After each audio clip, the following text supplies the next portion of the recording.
If you're thinking about making a move here to St. George, Utah, you need to consider these 7 negative things before making that move. Let's jump into it.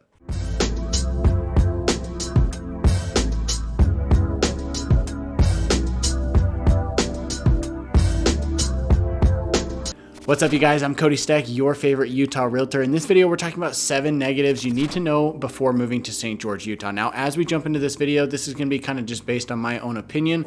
And also, if you're looking at this video, you might think, hey, some of those are actually positives compared to what I'm used to. So these are just going to be some different topics that you really need to think about when making that move here. This is what you need to know before making that move.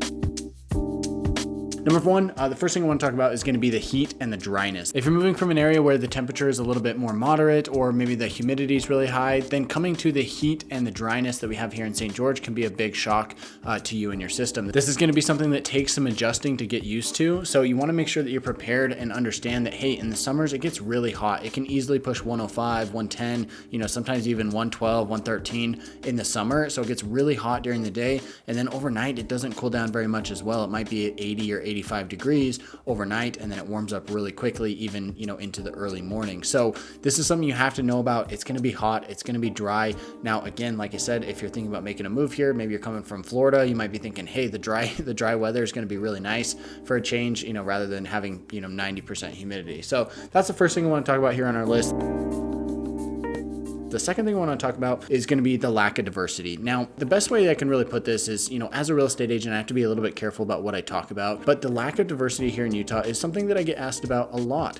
If you look at the statistical data of the demographics, the population, everything like that, and look at the diversity that the state has, unfortunately, it is pretty low and it's not the most diverse place. Again, if you're coming from the West Coast, the East Coast, or maybe even another country, the culture shock that you might experience from the lack of diversity could be something worth considering. So that's something you should definitely look into. I'm not saying it's necessarily a deal killer for anybody, but it's something that's worth considering. Next up, I want to talk a little bit about the smaller town feel that you get in St. George. Now, to really put this in perspective, Washington County, which covers St. George as well as all of the surrounding areas, just passed 100,000 in population not too long ago. So when you put it into that perspective, even though St. George is going through a massive boom right now, that you still have a little bit of that small town feel. I think this is going to change pretty quickly. In fact, if you talk to somebody who lived in St. George 5, 10, 15 years ago, they'd say it's unrecognizable compared to what it looks like today. There's a ton of growth going on in the area. There's a lot of people who are moving to the area because of all of the benefits of living in St. George, which we've talked about here on the channel. So that's why it's seeing such a big population boom.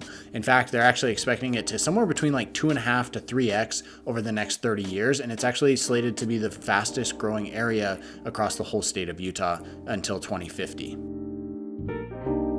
Next up, I want to talk about the fact that because you have that smaller town feel, it's going to be mostly fast food, fast casual, kind of chain restaurants and franchises. There's not a lot of diversity out there, unfortunately, and it's mostly going to be kind of the big stuff that you're used to, just seeing for fast food. Now, that doesn't mean that there aren't, little mom and pop shops or these different restaurants that are kind of one-offs and unique, but there's just not a whole lot of them. If you're coming from another major city, then that's something that's definitely worth considering because the food options are going to be a little bit lacking compared to what you're probably used to.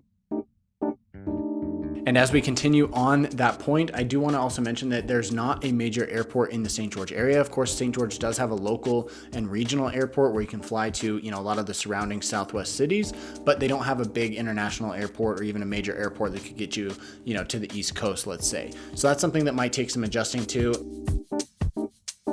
And also in addition to that, you're going to have a lack of major sports teams and events to go to. There's not going to be a ton of conferences or sporting events or let's say celebrities coming to town, concerts or anything like that. There's going to be a little bit of that lacking as well, just because there's not the population to really support that. If you want access to that though, luckily it's pretty easy to get. You're only a 4-hour drive to Salt Lake where a lot of that stuff is. You're only 2 hours to Las Vegas. You're 6 to 7 hours, to the West Coast. And then you're only about 6 hours to Phoenix, just to the southeast.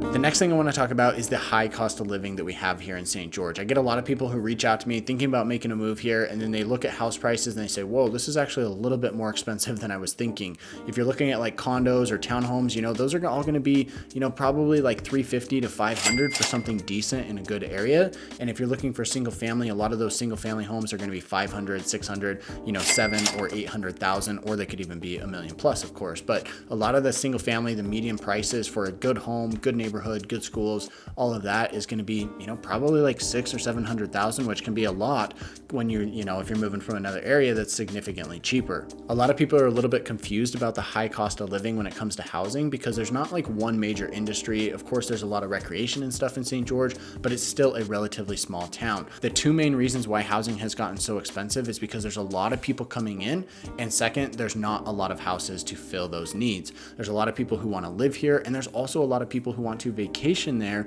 and so they're purchasing vacation homes, second homes, or even properties within the Airbnb, short-term rental zoned locations, and buying up that inventory as soon as it pops up. So there's been a ton of demand, and unfortunately builders have not been able to keep up. So when it comes to the high cost of housing, that's the main reason why we're seeing it. There's just so much demand and not enough supply in the market. Now, with all that being said, guys, thank you so much for watching this video. I hope you enjoyed it. If you did, give me a thumbs up on the video and consider reaching out to me if you're thinking about making a move here to St. George or you already live in the area. My team and I service the entire state of Utah, and we'd love to hear from you. My email is here on the screen. Shoot me an email. Let's have a chat about the type of home and lifestyle that you're looking to have when you do make that move here to St. George. With all that said, guys, we'll catch you in the next one.